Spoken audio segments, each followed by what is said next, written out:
Hello, my dear students. Welcome to our lesson. Today we'll say about biography of Daniel Defoe, about his life. Now let's start our lesson. Daniel Defoe was born in 1660 in London, the son of Alice and James Defoe. His father was a city tradesman and a member of the Butchers' Company. James Defoe's stubborn Puritanism, the Defoes were dissenters. Protestants who did not belong to the Anglican Church occasionally comes through Defoe's writing.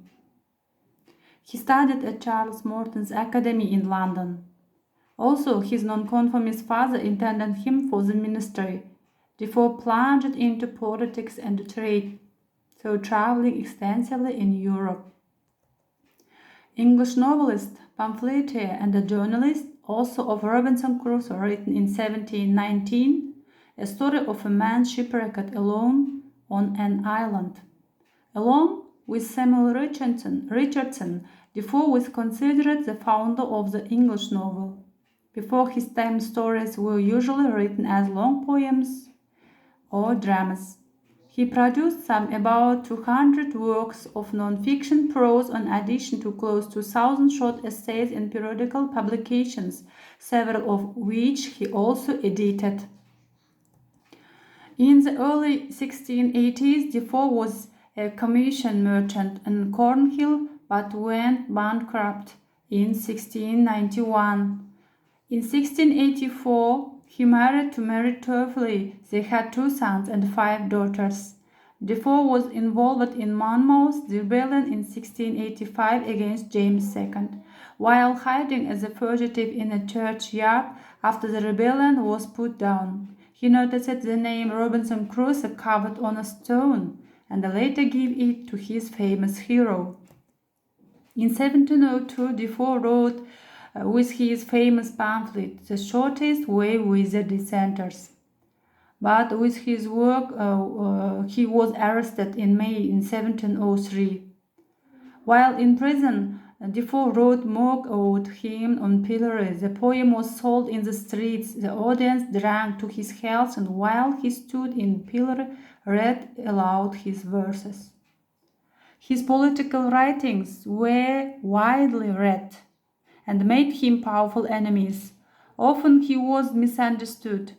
The True-Born Englishman, written 71, an attack on nationalist pride, has been viewed both as a Republican tract during the American Revolution and as a Jacobite tract in the second half of the 18th century.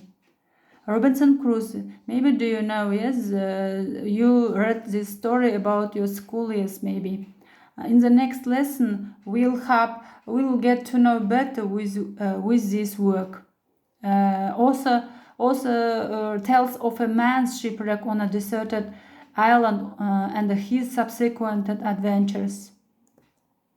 While little is known about Daniel Defoe's personal life, largely due to lack in documentation, Defoe is remembered today as a prolific journalist and author, and has been lauded to his hundreds of fiction and non-fiction works, from political pamphlets to other journalistic pieces to fantasy-filled novels.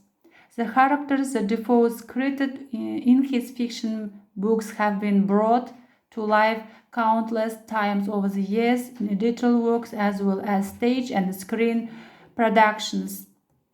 Now, look at the interesting facts, yes? Pay attention to this following interesting fact. Now, his name at birth was Daniel Defoe, yes? He later changed his name to the more aristocratic sounding Defoe.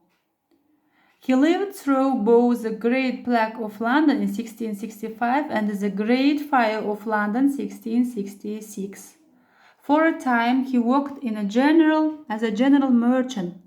His business wasn't successful and he went bankrupt in 1692. In 1684, he married Mary Turfley. They had 8 children. And at last, Defoe's first literary endeavors were writing political pamphlets and as a journalist. Now, look at these questions. At home, you must write answers for these questions. I hope today's lessons was interesting and understandable for you.